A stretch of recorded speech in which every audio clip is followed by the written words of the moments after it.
Good morning, everyone. Time to make some kimchi again. So I've got my bowl ready and I'm going to show you. My daughter came over and she brought me a whole bunch of beautiful kale, and I am going to add some of my kale. Since this is, you would say it's in the cabbage family, I'm going to take some of this kale and I'm going to add it to my kimchi just for a different taste, a different color, a different look, and it is going to be absolutely delicious. So really, when you're making kimchi, you really don't have to limit yourself. You can use many ingredients in your kimchi. As long as it gets fermented, it's going to work just fine for you. So we're going to cut these in bite-sized shapes or cuts. And I'm using what you call the dinosaur kale, so the leaves aren't, well, some of them are pretty wide. My daughter somehow grows dinosaur vegetables in her garden. But beautiful, beautiful kale. And we're going to add this to our bowl. And we have our napa cabbage, of course.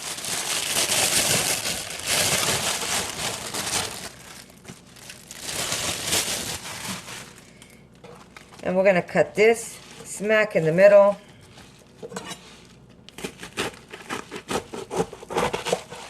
Maybe not this year, but I will do it next year and put my clay pot underground and make my kimchi there.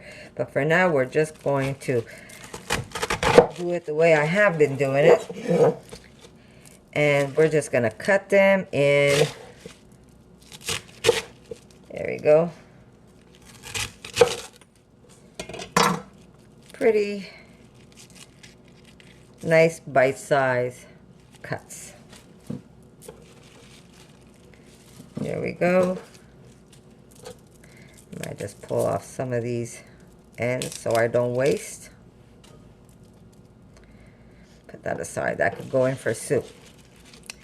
That's the best part. When you have butts like this, I know you're not going to serve this to anybody, but if you put this in a bag into the freezer, when you're making a soup stock, all you have to do is grab all those butts, let it be carrots, let it be cabbage, and just throw it into your water and make a beautiful vegetable broth with it. So don't throw these things out. As long as they're nice and clean, they could go into a bag, and into the freezer you put them, and then use them as you need them. Peel back as much as you can.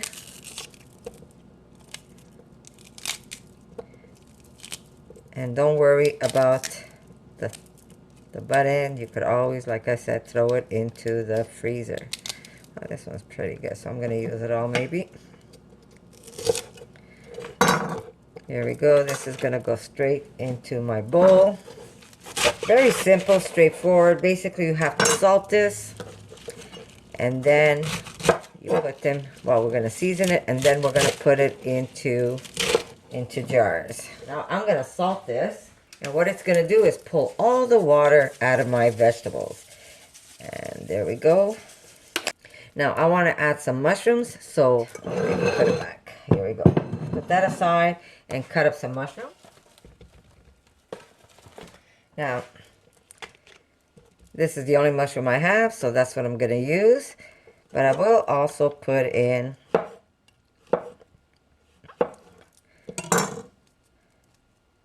my butt ends, because that gives it a nice chewy, stringy texture in the kimchi. And I'm not putting a lot, just here and there. When you open up your jar, you're going to be able to find a piece of mushroom. And I am just going to cut this. And I don't mind the black. Now, if you don't want to see those black specks through your kimchi, scoop out the gills and you're not going to have that problem. But I don't care. I don't mind. Here we go. Now, if you really want, you could cut these again lengthwise and make them end up looking like little noodles inside. Or you could leave them big like this, which I am. There we go. Maybe one more. Now, if you don't want these mushrooms to break, you have to make sure you salt them before you stir everything in. Otherwise, your mushrooms will break.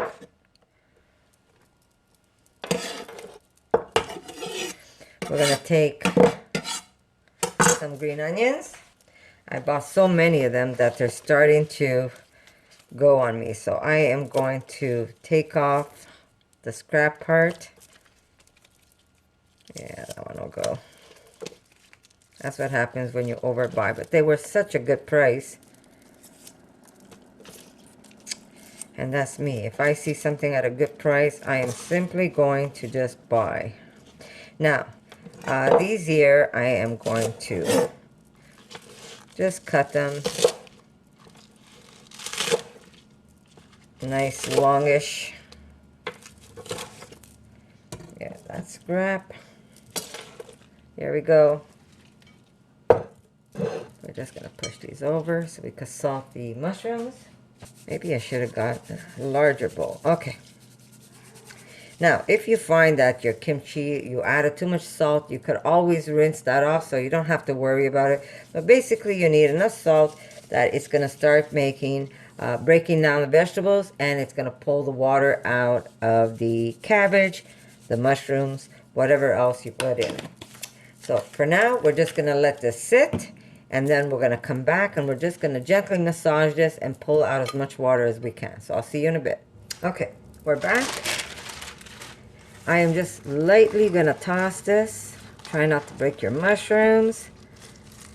Now, we put some green onions or scallions in here because I want those to break down. But at the end, when I'm ready to jar this, I will be adding some fresher ones where they're going to stay a little more al dente in the kimchi. But for now, I'm just going to lightly toss this.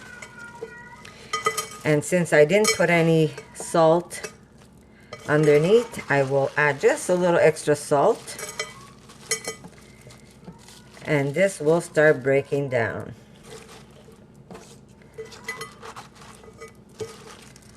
Here we go. A little extra salt. And that's going to help break down the cabbage a little more, the stuff that was underneath.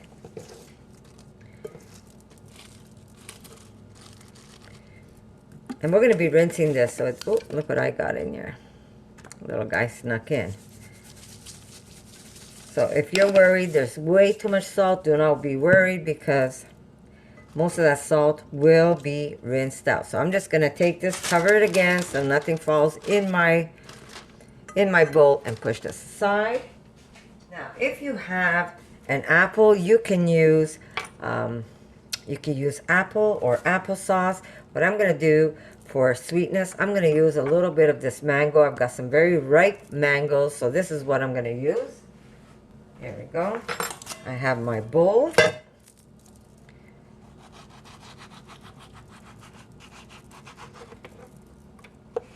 Boy, this one is ripe.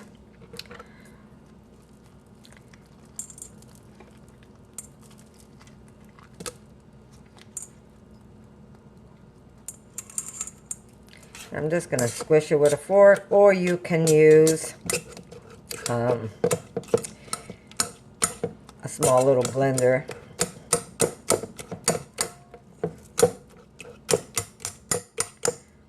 There we go. Too many mangoes, and this is what happens. I'm on a water fast, so this is what happens if you don't eat them. Okay. Now, I'm also going to add a little bit of maple, but for now, I'm just going to push this aside. To that, I'm going to crush some garlic. Trying to handle garlic when your hands are wet. Now, these are Mexican garlic. Look how beautiful they are.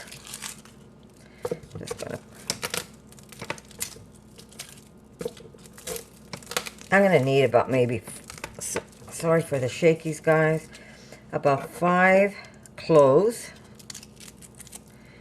And since this one's such a nice big one, sorry for the shakies. Gotta find a different system. Okay, look at the size of this garlic. I'm just gonna push this aside for now, worry about that later. Usually I have paper down, and I've just been lazy.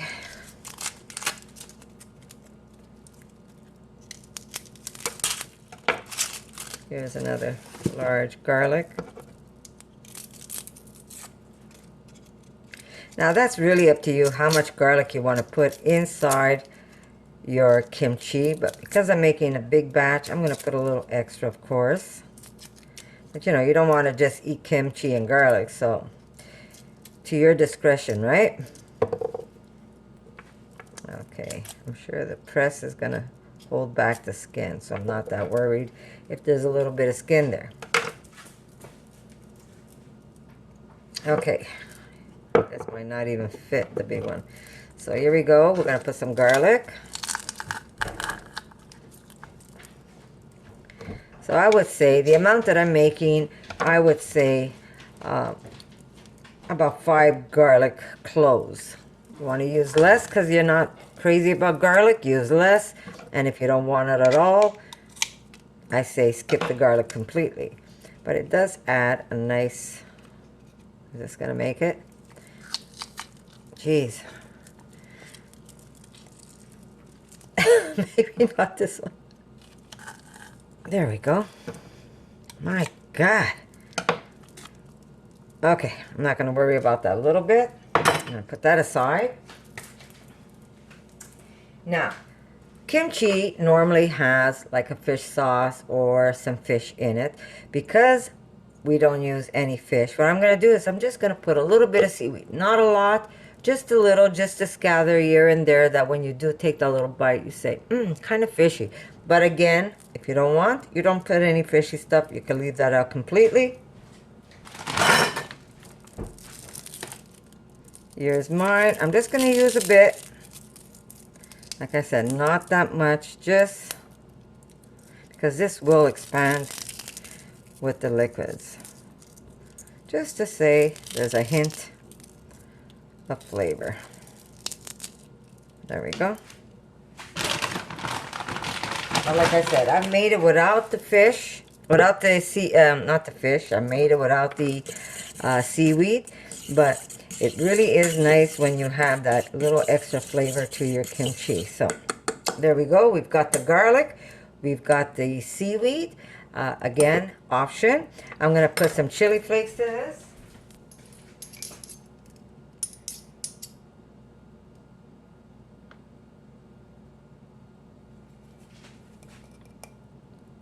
We're going to put 1,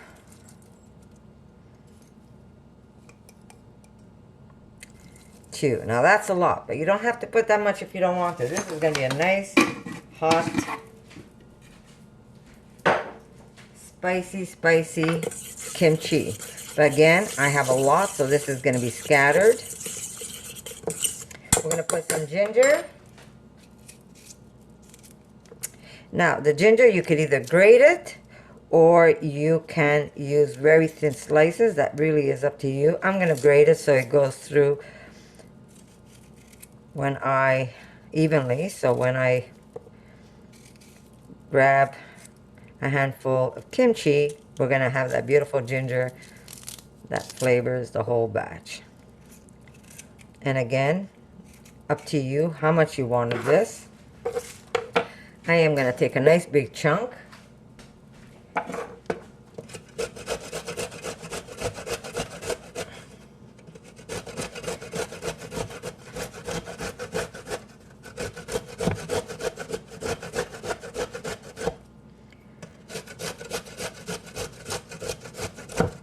And I'm not grating it fine because I want to be able to feel it under my teeth.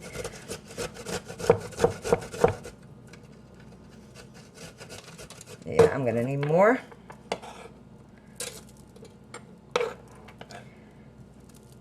And if you haven't had ginger before, you know that ginger has a nice little bite to it. I'm just going to push this aside and just add a little more. There we go.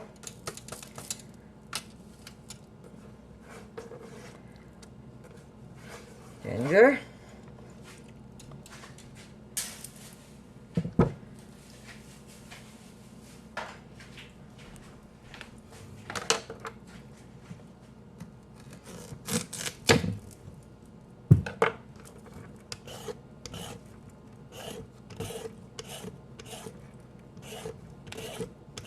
We have this beautiful daikon. We're going to add some of this for added flavors and texture.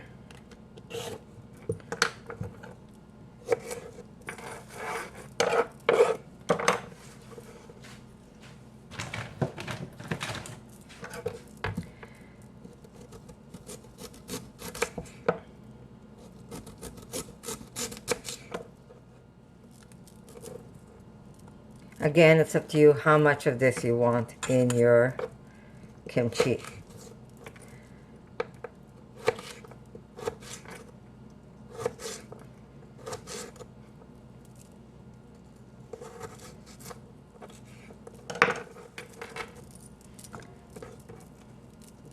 Kimchi doesn't have to be just cabbage. You can make kimchi with daikons. You can make kimchi with cucumbers. You can make kimchi with cabbage. I put mushroom in mine. Here we go. We're going to mix this up. I'm going to add a little bit of maple to this. Maybe some more hot stuff. Maybe some gochujang. Just taste. I shouldn't be doing that. But oh my God, is that good. You know what? I'm going to put a little more mango. Remember, if you don't have a ripe mango, you would need to... Here, let me just break this up in a plate first. If you don't have a very ripe mango, you would need to break this down with a blender. But because this mango is like butter, I can use a fork. And just add that to my kimchi. But again, if you want, you can use apples. Or you don't even have to use fruit if you don't want to. Maybe a ripe peach, that would be nice too. I'm gonna have to try that next time. There we go. I'm gonna put some more green onions in here. And some more hot stuff for sure. Oh, that's going to be good.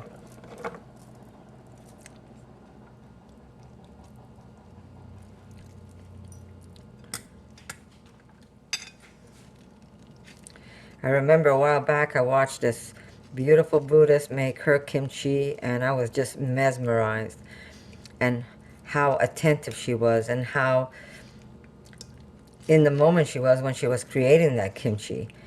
And really, food, believe it or not, what you do to your food, how you feel when you cook it, you put those energies right into the food that you create and that you share with people.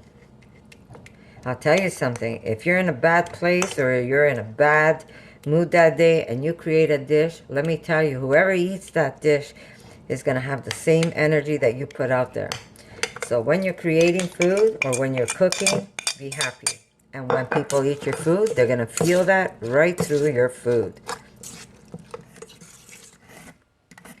And if your daikon is clean, any vegetables that you're cleaning, if it's already clean, you could actually, like I said, take all of this and you could use this to make a beautiful veggie broth. So it really is up to you what you're going to do, if you're going to discard it or if you're just going to put it aside and use it in your food. I have a beautiful earthware. I think I'm going to put my kimchi in that one. There we go. But I do want extra heat. Maybe extra salt. We'll see. We'll see if I'm going to wash my cabbage. If I wash my cabbage, I will add some salt. And if I don't wash my cabbage, I will not add extra salt to it. We're just going to add a little bit of the powdered form and more flakes. There we go. Just a little maple because the mango is already sweet.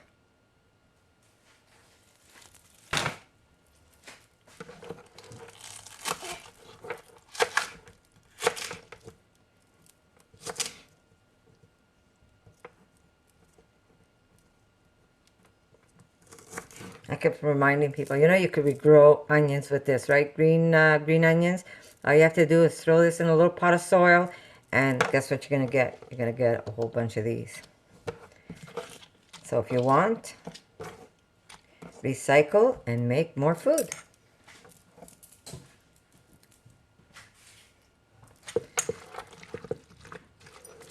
I'm going to be good with this. So this is what I'm going to mix with my kimchi.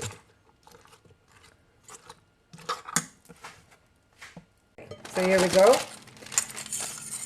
This is the mixture we're going to put on top of our kimchi. It's already nice and pickled. And look how much it's gone down. Do you see how low this is?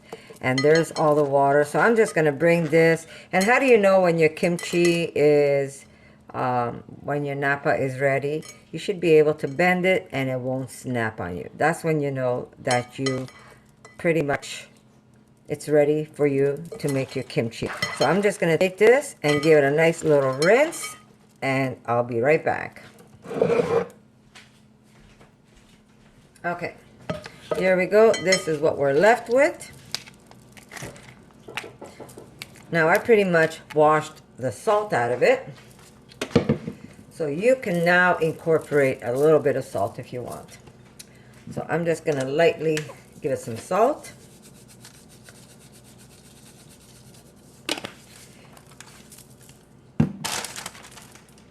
And we're going to add the rest of our ingredients. Now at this point, if you can't handle the heat, put on a pair of gloves. Or you can use your hands if you're okay with the heat on your hands. But I would definitely say put on a pair of gloves. Because if you forget and you go scratch your eye, you will not be a happy person. Erica, can I have a set of gloves outside, please? Trying to put on gloves with wet hands.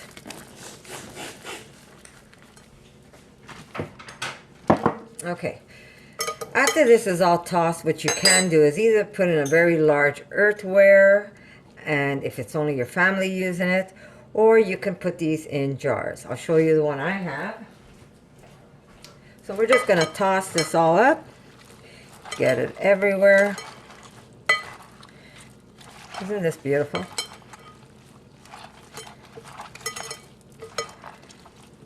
And this is going to go either in an earthware container, if you have.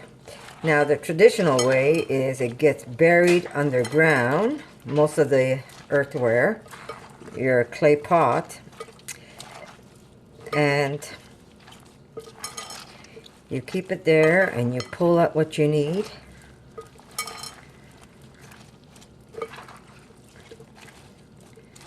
And enjoy your kimchi. Now, it takes about, let's say, 4 or 5 days, and then you can start eating it. But the longer it sits, the stronger it gets. Now, if you rather have a milder kimchi where it's not so potent or pungent in taste, then I'd say 4 or 5 days you could enjoy it. Or you can wait and have a very strong kimchi taste. Erica, you want to come and taste this for me, please, and see what you think about the salt? Now, the one I have here is spicy. If you guys don't want it this spicy, don't put as much. But you really need a little bit of kimchi, and that little spice is just going to go great with whatever you're eating, so it's not so bad. You want to just see what you think for salt? Should we put more salt? That's good. How's the mango in it? Nice? Very good. More salt? A little more salt? I can't tell. It tastes good to me. You want to just give it just a little sprinkle, Erica, for me? Where is The it? salt right there, just a little. And there's your beautiful kimchi. Isn't it wonderful? Well, it's not kimchi yet. It's going to be kimchi once Perfect. It's going to be kimchi once it ferments. So now, if you're going to give this away as gifts, I say put them in jars. And if you're going to eat it, just you and your family, put it in a nice earthware. I'll show you the one I have. I'm going to remove whatever moisture I have in there.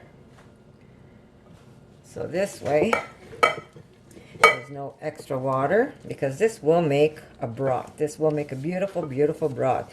And by the way, you could actually use that broth in cooking. So now we're just going to take this and pack it in.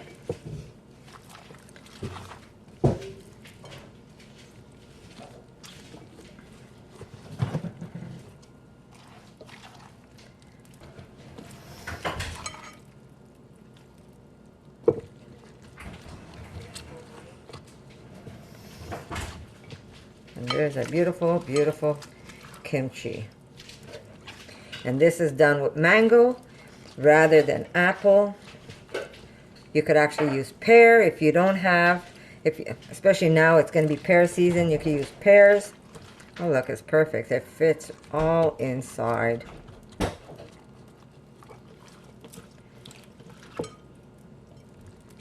And this is going to be nice and spicy. And this is my beautiful kimchi. Isn't that wonderful? I'm just going to put the rest of this juice in there.